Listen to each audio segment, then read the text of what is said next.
Moi, Arad IV, scribe en chef, déclare que le présent rapport ne peut être communiqué qu'aux membres du haut clergé de l'Église orthodoxe sacrificielle universelle et aux doyens du Conseil de l'Église orthodoxe sacrificielle universelle, car il y est question de 4 hérésies abjectes, auxquelles il ne peut être fait allusion au sein du peuple. Pour une bonne compréhension de la plus récente et de la plus abjecte des hérésies, il convient de replacer les choses dans leur contexte et dans leur déroulement historique. Il faut donc remonter à l'an 1 de notre ère, lorsque le monde obscur fut anéanti par le dieu Colosse, notre Seigneur tout-puissant que tous nous respectons et nous craignons grandement. En cette année de grâce 910 après décès, il est impossible de se faire une idée exacte de ce qu'était notre monde à cette époque lointaine. Mais en se fondant sur les rares archives encore en notre possession, on peut s'en faire une idée approximative et même se livrer aux contorsions mentales nécessaires pour imaginer la façon dont les pécheurs qui les subirent interprétèrent ces événements. Le monde, sur lequel se retrouva le dieu Colosse, était plein de machines et de gens tous moins préparés les uns que les autres à sa visite. La population était, dit-on, 100 000 fois supérieure à ce qu'elle est aujourd'hui. Le dieu Colosse atterrit dans ce que nous appelons aujourd'hui la mer Sacrée, sur laquelle voguent de nos jours certaines des plus belles églises érigées à sa gloire. À l'époque, cette région était infiniment moins attrayante, étant divisée en une multiplicité d'États indépendants. Cela s'explique par le système d'usufruit du sol en vigueur alors, avant la mise en œuvre de notre politique actuelle de migration et d'évacuation constante. Les pattes antérieures du dieu Colosse reposaient au cœur de l'Afrique, qui n'était pas encore une île, presque au niveau du fleuve Congo, à l'endroit sacré marqué aujourd'hui par l'église sacrificielle de Bassoko Aketiele, et à l'endroit sacré marqué aujourd'hui par le temple d'Aden, à l'endroit précis où se trouvait le port d'Aden. Certaines des pattes du dieu Colosse reposaient au-dessus du Soudan et sur le territoire de ce qui était connu alors sous le nom de royaume libyen et qui fait maintenant partie de la mer du premier repentir. Tandis qu'une autre patte prenait appui sur l'ancienne ville de Tunis, sur l'ex-côte tunisienne. Toutes les localités citées plus haut correspondaient aux pattes gauches du dieu Colosse. Du côté droit, ces pattes bénissaient les sables de l'Arabie saoudite, appelée maintenant vallée de la vie, et les contreforts du Caucase, anéantissant le mont Ararat en Asie mineure, tandis que la patte de devant prenait appui en territoire russe, rayant du même coup de la carte la grande métropole de Moscou. Le corps du dieu Colosse, suspendu, immobile entre ses pattes formidables, recouvrait en partie ou en totalité 3 anciennes mers connues, si l'on en croit les archives, sous les noms de mer Méditerranée, mer Rouge et mer du Nil. Elles forment aujourd'hui une partie de la mer Sacrée. Il anéantit également de sa masse une partie de la mer Noire, baptisée depuis mer Blanche, l'Égypte, Athènes, Chypre et la péninsule balkanique jusqu'à Belgrade, rebaptisée Sainte-Belgrade, car c'est cette ville que surplombait au ras des toits le cou du dieu Colosse lors de sa première visite à nous autres mortels. Quant à sa tête, elle surplombait la région montagneuse et peuplée connue aujourd'hui sous le nom d'Italie, mais appelée alors Europe. Elle se dressait à une telle altitude que par temps clair, on pouvait la voir distinctement depuis Londres, qui était, et est encore, la capitale des Franco-Anglais.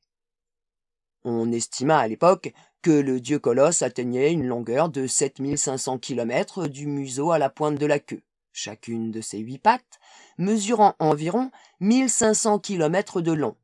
Maintenant, notre dogme a établi que notre dieu Colosse change de forme et que sa longueur et le nombre de ses pattes varient suivant que nous autres hommes provoquons sa satisfaction ou son courroux. À cette époque, on se perdait en conjectures quant à la nature de Dieu. Aucune disposition n'avait été prise pour son arrivée, bien que des rumeurs millénaristes eussent circulé. Rien d'étonnant dès lors à ce que les spéculations concernant sa nature fussent très éloignées de la vérité, et revêtissent souvent un caractère extrêmement blasphématoire. Voici un extrait du célèbre rapport Gersemer, qui joua un rôle décisif dans les événements qui amenèrent la première croisade de 271 après décès. Nous ne savons pas qui était le noir Gersemer, hormis le fait peu intéressant qu'il s'agissait d'un prophète scientifique dans un endroit appelé Cornell ou Carnel, apparemment une église située sur le continent américain qui avait une forme différente de celle que nous lui connaissons. Des prises de vue aériennes semblent indiquer que cette créature, si on peut l'appeler ainsi, qui repose le long d'un axe allant de la mer Rouge à l'Europe du Sud-Est, n'est pas vivante, du moins dans le sens où nous entendons généralement ce terme. Le fait qu'elle ressemble par sa forme à un lézard à 8 pattes peut n'être rien d'autre que le fruit d'une coïncidence, et en tout état de cause, rien ne nous permet d'accréditer la thèse avancée par certaines publications, selon laquelle elle serait animée d'intentions malfaisantes. Le jargon abject de cette époque lointaine n'est pas toujours limpide, mais il y a tout lieu de croire que ces prises de vue aériennes font allusion aux appareils volants que possédait cette dernière génération de mécréants. Le noir Gersemer poursuit. S'il ne s'agit pas d'une créature animée, rien n'interdit de croire que c'est un débris galactique momentanément collé à notre globe, comme une feuille morte peut rester collée à un ballon de football en automne. Avancer une telle hypothèse ne modifie pas nécessairement notre conception scientifique de l'univers. Qu'il s'agisse ou non d'une créature vivante, nous devons refuser toute superstition. Il convient simplement de se souvenir qu'il y a bien des phénomènes dans l'univers tels que nous le concevons à la lumière du XXe siècle qui demeurent inexpliqués. Quelque douloureuse pour nous que soit cette visitation non sollicitée, elle aura au moins l'avantage d'enrichir nos connaissances, de nous-mêmes et de l'univers au-delà de notre système solaire. Bien que les expressions du genre débris galactique aient perdu leur sens, à supposer qu'elles en aient jamais eu un, l'idée générale exprimée dans ce passage est scandaleusement claire.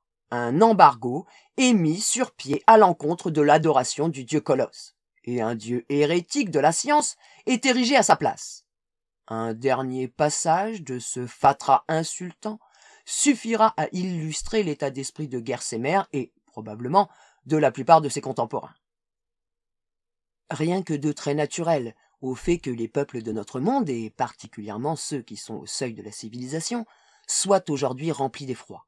Ils voient quelque chose de surnaturel à l'arrivée de cette chose, et je crois qu'il n'y a pas un homme sur Terre doué d'un minimum d'honnêteté intellectuelle qui n'avouerait que cette idée l'a effleuré. Nous ne pouvons la chasser de notre esprit et faire face au chaos dans lequel est plongée notre planète que si nous envisageons notre situation présente à l'échelle galactique. La taille de cette chose hideuse, qui reste collée à notre planète, est à elle seule un sujet d'effroi. Mais tout est une question d'échelle. C'est un cafard sur une orange, ou, pour utiliser une métaphore moins répugnante, un lézard de 15 cm sur un globe en plastique de 60 cm de diamètre représentant la Terre. C'est à nous, êtres humains, de nous unir comme jamais nous ne l'avons fait, en utilisant toutes les ressources technologiques à notre disposition pour renvoyer cet objet encombrant et stupide dans le vide interstellaire d'où il est venu. Bonsoir. Les raisons pour lesquelles je rapporte ici ce blasphème initial sont les suivantes. Nous pouvons voir dans ce message d'un membre de l'âge sombre des traces de ce péché originel que, malgré tous nos sacrifices, tous nos efforts, toutes nos croisades, nous n'avons pas encore réussi à extirper. C'est précisément pour cette raison que nous nous trouvons à présent engagés dans la plus grande crise de l'histoire de l'Église orthodoxe sacrificielle universelle, et que le moment est venu d'entreprendre une 4e croisade.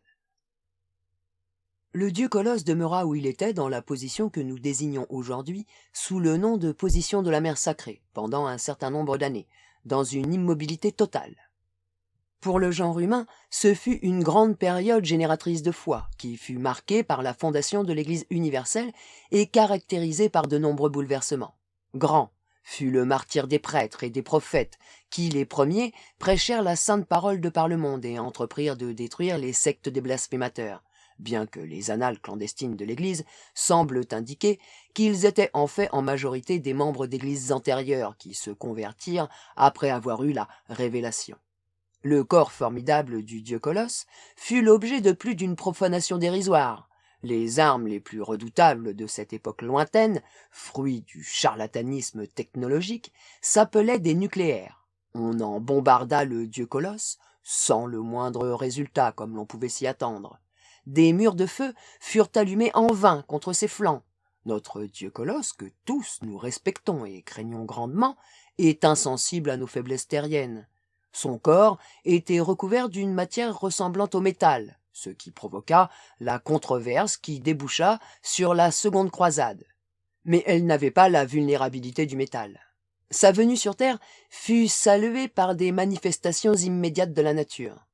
Les vents traditionnels furent détournés par ses flancs formidables et s'en allèrent souffler ailleurs. Cela eut pour effet de refroidir le centre de l'Afrique, entraînant la disparition des forêts tropicales et l'extinction des espèces qu'elles abritaient. 12 hivers de suite, des blizzards s'abattirent sur les régions voisines de la Caspanie, appelées alors Perse et Kharkov d'après certaines sources, et soufflèrent loin vers l'est, jusqu'en Inde. Ailleurs, partout dans le monde, la présence du dieu Colosse se manifesta dans le climat par des pluies diluviennes et des vents imprévisibles, ainsi que par des orages interminables. Les océans furent eux aussi perturbés, tandis que l'énorme volume d'eau déplacé par son corps inondait les basses terres avoisinantes, tuant des milliers d'êtres humains et échouant 10 000 baleines mortes. La terre ne fut pas en reste. Tandis que les territoires situés sous le corps du dieu Colosse s'enfonçaient pour former la cuvette qui devait plus tard recevoir la mer sacrée, le sol, situé sur son pourtour, remontait et formait des accidents de terrain tels que les Dolomites, cette chaîne de montagnes austères et accidentées qui borde à présent les régions méridionales de l'Italie. Il y eut des tremblements de terre, de nouveaux volcans et des geysers firent leur apparition en des endroits où l'eau n'avait jamais surgi. Il y eut des invasions de serpents et des incendies de forêt, et quantité de signes merveilleux qui aidèrent les premiers apôtres de notre foi à convertir les sceptiques. Ils se répandirent sur la terre entière, prêchant que le salut était dans la soumission. De nombreux peuples entiers périrent au moment des grands bouleversements, tels que les Bulgares, les Égyptiens, les Israélites, les Moraviens, les Kurdes, les Turcs, les Syriens, les Turcs des montagnes ainsi que la plupart des Slaves méridionaux, des Géorgiens, des Croates, de solides Vlachs, et les races grecques, chypriotes et crétoises, ainsi que bien d'autres dont les péchés étaient grands et dont les noms ne figurent pas dans les annales de l'Église. Le dieu Colosse quitta notre planète en l'an 89, certains disent en l'an 90.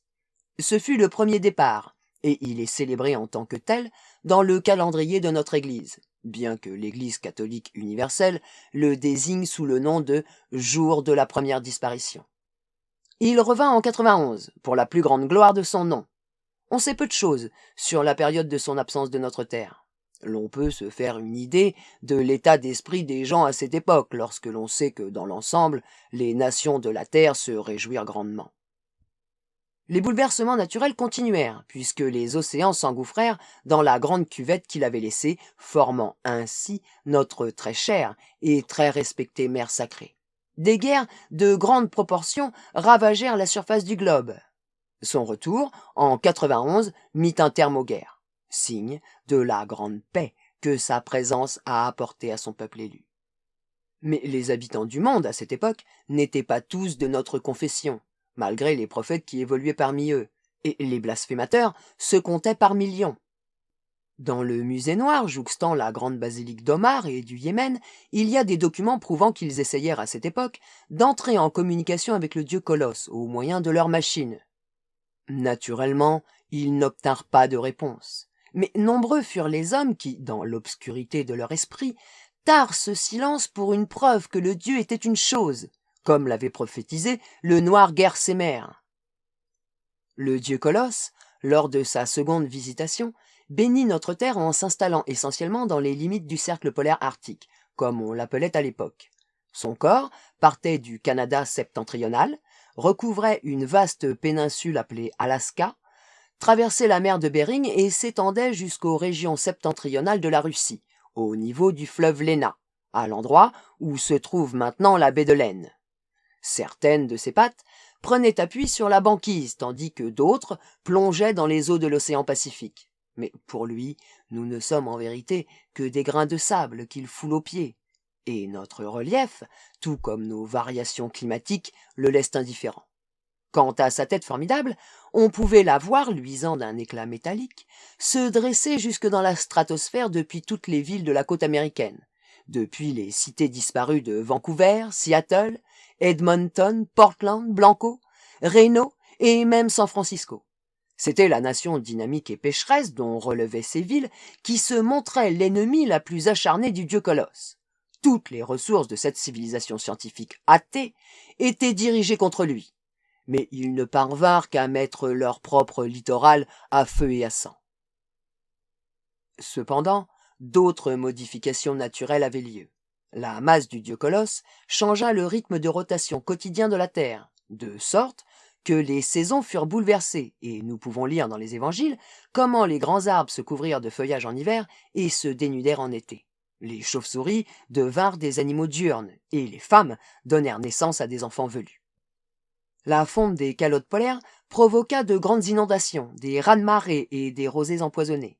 Et l'on dit même qu'en l'espace d'une nuit, la marée se retira si loin des hautes terres malaisiennes que la péninsule continentale du Bestland se forma en quelques heures là où auparavant il y avait des continents ou des îles séparées, portant les noms de Singapour, Sumatra, Indonésie, Java et Australie ou Autriche.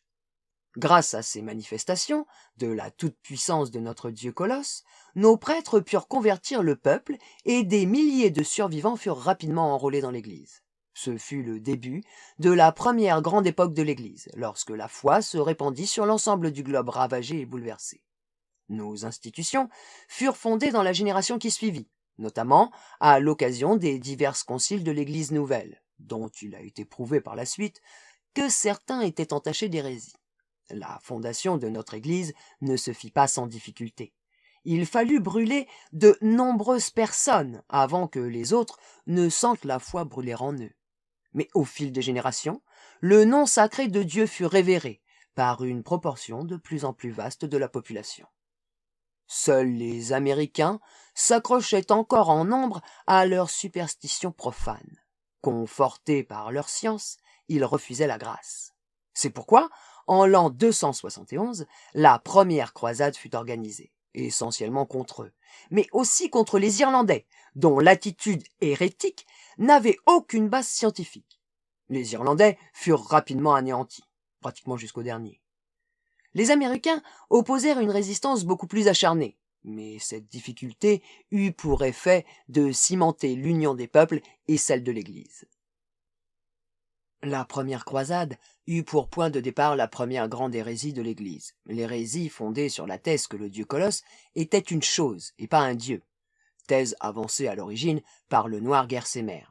Elle se termina favorablement lorsque le chef des Américains, Lionel Undermeyer, rencontra le vénérable empereur évêque mondial John II et accepta que les messagers de l'Église soient désormais libres de prêcher en Amérique sans être inquiétés. Certains commentateurs estiment qu'un accord plus avantageux encore eût pu être obtenu, mais les deux parties étaient déjà durement touchées par la maladie et la famine, les récoltes ayant été catastrophiques à l'échelle de la planète. Heureusement, la population globale avait déjà été réduite de plus de la moitié, sans quoi une disette généralisée aurait suivi la réorganisation des saisons. Dans toutes les églises du monde, on demanda au dieu Colosse de montrer par un signe qu'il avait été témoin de la grande victoire sur les incroyants américains. Tous ceux qui s'opposèrent à cette mesure éclairée furent éliminés. Il répondit à ses prières en 297, en se déplaçant rapidement vers l'avant sur une distance relativement petite et en s'installant essentiellement dans l'océan Pacifique, aussi loin vers le sud que ce qu'il est convenu d'appeler aujourd'hui l'Antarctère, et qui s'appelait à l'époque Tropique du Capricorne, et avant cela Équateur. Certaines de ses pattes gauches prirent appui sur des villes du littoral occidental américain jusqu'à Guadalajara au sud, où l'empreinte de sa patte est aujourd'hui marquée par le temple de l'orteil sacré. Et plus au nord, sur des villes telles que San Francisco, dont nous avons déjà parlé plus haut.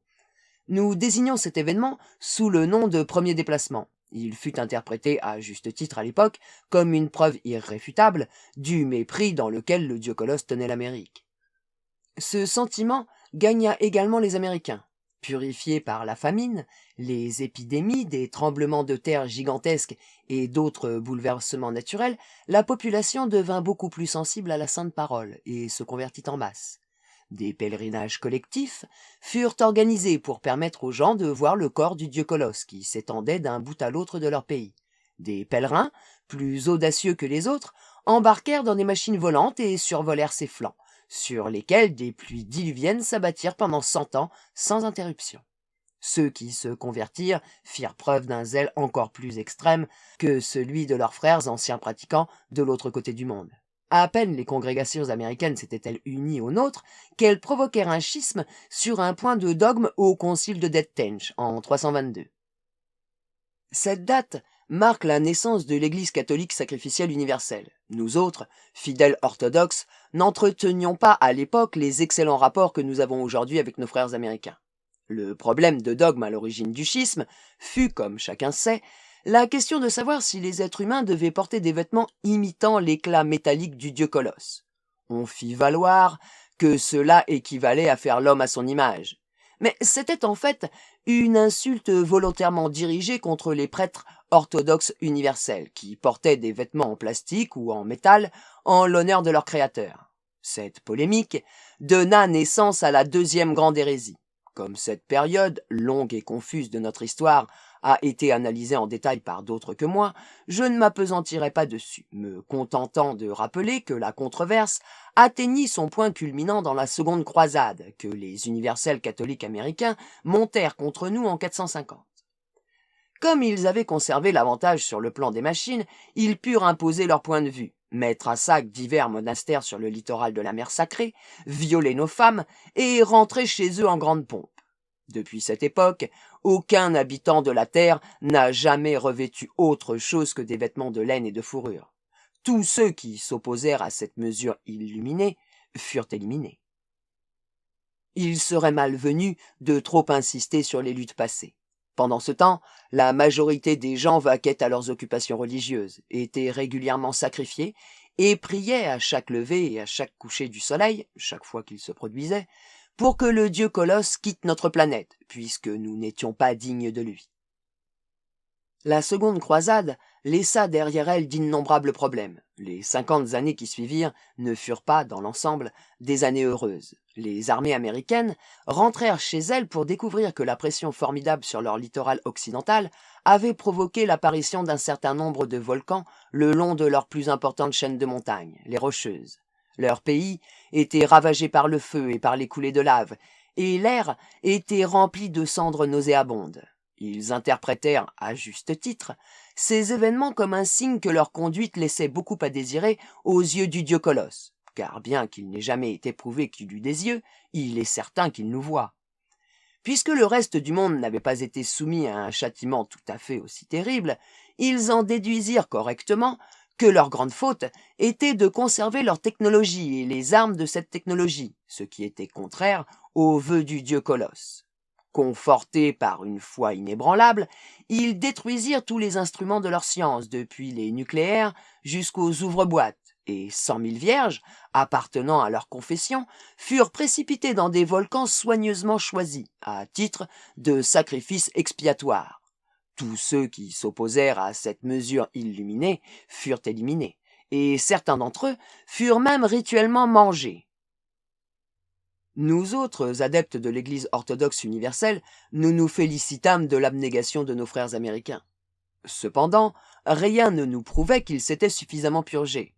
Maintenant qu'ils ne détenaient plus d'armes et qu'il nous en restait, il était clair que nous pourrions les aider à se purger. En conséquence, une formidable armada de 166 vaisseaux de bois traversa l'Atlantique pour aider les Américains à expier leurs péchés et pour récupérer une partie de notre butin. Ce fut la troisième croisade de 482, sous John le Grassouillet. Ce fut au moment où les deux armées se livraient bataille à proximité de New York qu'eut lieu le second déplacement.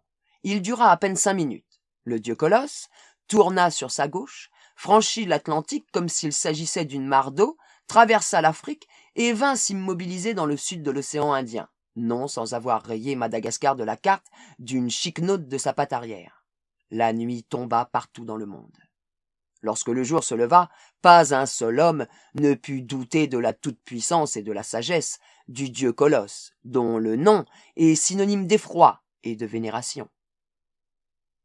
Malheureusement, parmi ceux qui ne purent être touchés par la grâce, il y avait les deux armées adverses, qui furent englouties sous un raz de marée de terre et de pierre au passage du dieu Colosse. Dans le chaos qui suivit, parmi toutes les clameurs qui s'élevèrent, seule la voix de l'Église conserva une certaine sérénité.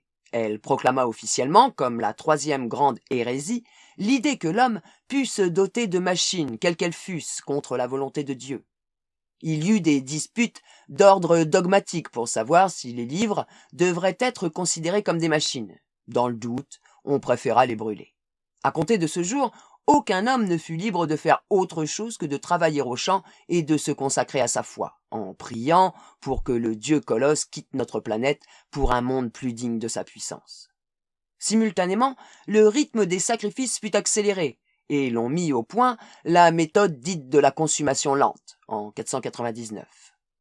Suivit alors la Grande Paix, qui dura jusqu'en 900. Pendant toutes ces années, le dieu Colosse ne bougea pas d'un pouce. On a dit, à juste titre, que les siècles ne sont pour lui que des secondes. Il est possible que l'humanité n'ait jamais connu une aussi longue paix. Une paix de 4 siècles, qui existait dans son cœur, sinon en dehors d'elle, car, naturellement, le monde était plongé dans un certain désordre. En traversant pratiquement la moitié du globe, le dieu Colosse avait modifié considérablement le rythme du jour et de la nuit.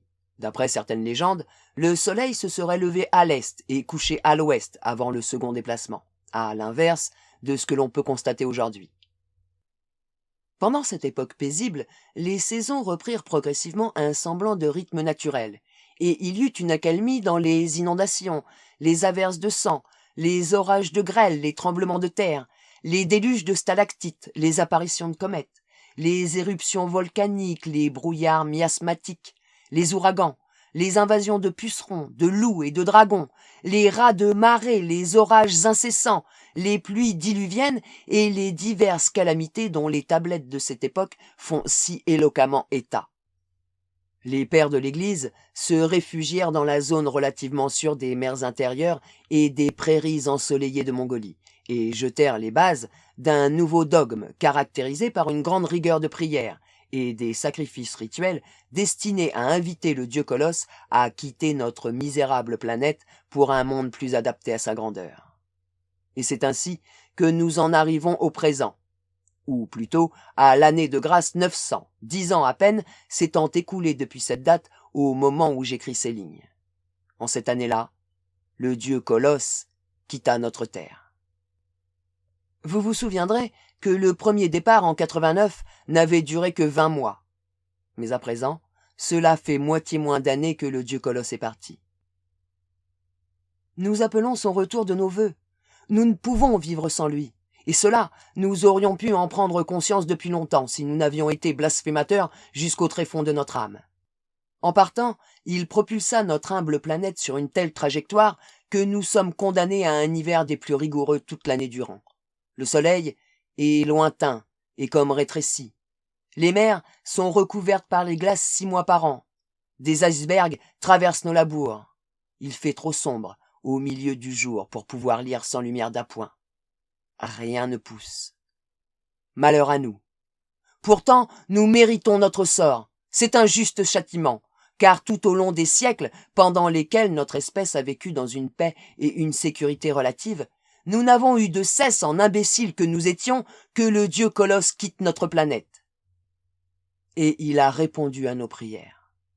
Je demande à tous les doyens du concile de proclamer solennellement que ces prières constituent la 4e et la plus grande des hérésies, et de déclarer qu'à compter de ce jour, tous les efforts des hommes seront consacrés exclusivement à prier pour le retour immédiat du dieu Colosse. Je demande également que le rythme des sacrifices soit à nouveau accéléré. Inutile de faire les choses à moitié, sous prétexte que nous commençons à manquer de femmes. Je demande également qu'une 4e croisade soit organisée, vite, avant que l'air que nous respirons ne se transforme en glace dans nos narines.